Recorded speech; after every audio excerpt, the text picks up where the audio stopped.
The Nirala TV.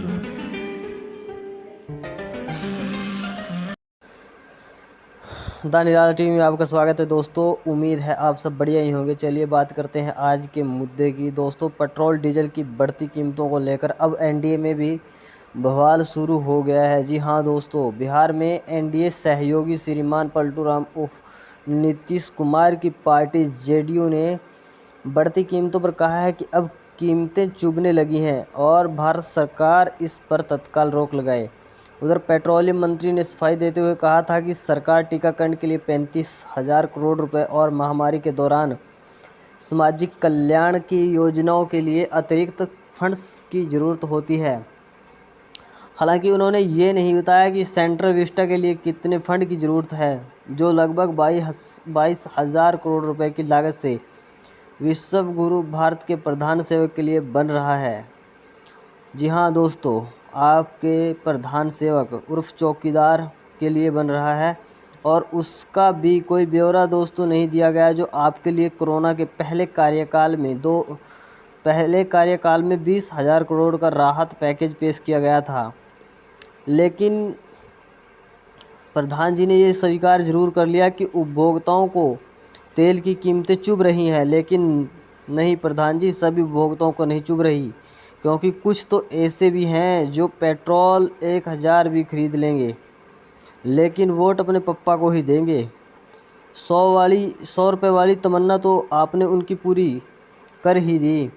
और साथ ही साथ दोस्तों, कांग्रेस ने भी आरोप लगाया कि सरकार कोरोना महामारी में आम आदमी की जेबों से पैसे की खूब उगाही कर रही है, जो कि ठीक नहीं है। लेकिन पैसे की ज़रूरत अगर उनको है तो सेंट्रल विस्टा प्रोजेक्ट को फ़िलहाल रोक सकती है सरकार।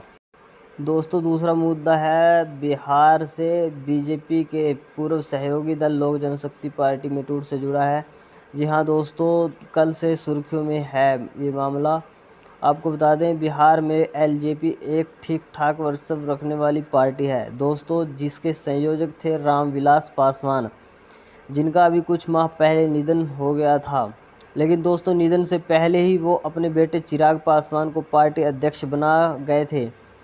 आपको बता दें दोस्तों, एलजेपी के चिराग पासवान सहित कुल 6 सांसद हैं बिहार में, जिसमें एक चिराग के चचा और एक दूसरे चचा के लड़के और 3 अन्य।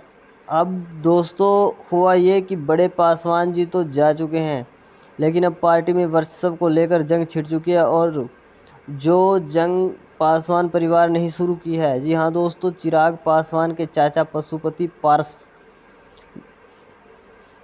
पारस ने पार्टी में बगावत कर दी है। अपने सहित 5 सांसदों का समर्थन प्राप्त चाचा अब इतने बिगड़ चुके हैं कि उस नौसिखे चिराग से मुलाकात तो दूर, बात करने को भी तैयार नहीं। चिरागू बेचारा चचा को मनाने घर भी गया उनके, मगर बेरंग लौटना पड़ा उनको। हालांकि चिरागू पूरा जोर लगा रहे हैं कि किसी तरह पार्टी को टूटने से बचाया जा सके, लेकिन अगर वो नाकाम रहे, जो अभी फ़िलहाल दिख रहा है, तो उनके राजनीतिक भविष्य को लेकर भी सवाल उठेंगे। और इधर पता ये भी लग रहा है कि एलजेपी पार्टी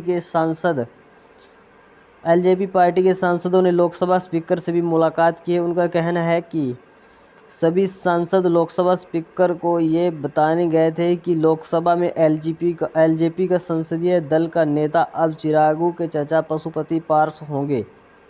पहले चिरागू थे, और संकेत ये भी मिल रहे हैं कि बागी सांसद जल्द ही एनडीए का हिस्सा भी बन सकते हैं। जी हाँ दोस्तों, और उनका कहना है कि पार्टी यूं ही चलती रहेगी।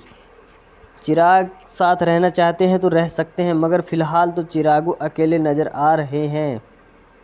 लेकिन इसको ही कहा गया है कि चौधर की भूख, जो दोनों पक्षों में साफ दिखाई दे रही है। और दोस्तों, अब थोड़ा अंतर्राष्ट्रीय तड़का भी लगा लेते हैं। जी हाँ दोस्तों, हमारे प्यारे भक्तों के फूफा श्रीमान बेंजामिन नेतन्याहू की ज़बरदस्त हार हुई है। जी हाँ, वो इजराइल वाला गुंडा अब प्रधानमंत्री पद छोड़ चुका है, मतलब हार चुका है। रविवार को इजराइल की सांसद ने दक्षिणपंथी यहूदी राष्ट्रवादी नफ्ताली बेनेट के नेतृत्व वाली नई सरकार के पक्ष में मतदान किया था। उनके नेतृत्व में दक्षिणपंथी सेंटर ग्राउंड और वामपंथी दलों के साथ यहूदी राज्य की इस्लामी रूढ़िवादी पार्टी भी शामिल है। लेकिन फिर भी सरकार बदलना शांति का संदेश नहीं हो सकता, क्योंकि एक कहावत ये भी है कि चोर चोर मुसेरा भाई। लेकिन पहले अमेरिका, फ्रांस और इजराइल के बाद अब अगला नंबर किसका है ये तो वक्त बताएगा। लेकिन 50 साल की उम्मीद लगाने वालों को बताना चाहता हूँ कि जब वक्त बदलता है तो शेर को भी डैश डैश बनना पड़ता है। ओह सॉरी, डैश डैश से याद आया, वो तो पहले ही बना चुके हैं कैलाश विजयवर्गीय। जी हाँ, मध्य प्रदेश बीजेपी के वरिष्ठ नेता। उनका कहना है कि लोग तो शेर पालते हैं, मैंने कुत्ते पाले हैं जो मेरी तारीफ करते हैं। तो अब ये दिन भी देखने पड़ रहे हैं कुछ लोगों को। इससे अच्छे दिन और क्या हो सकते हैं। जी हाँ दोस्तों, द निराला टीवी में आज इतना ही। मिलते हैं किसी बड़े मुद्दे के साथ। दोस्तों, खबर अच्छी लगे तो लाइक शेयर कमेंट ज़रूर करें, चैनल को सब्सक्राइब करें। धन्यवाद।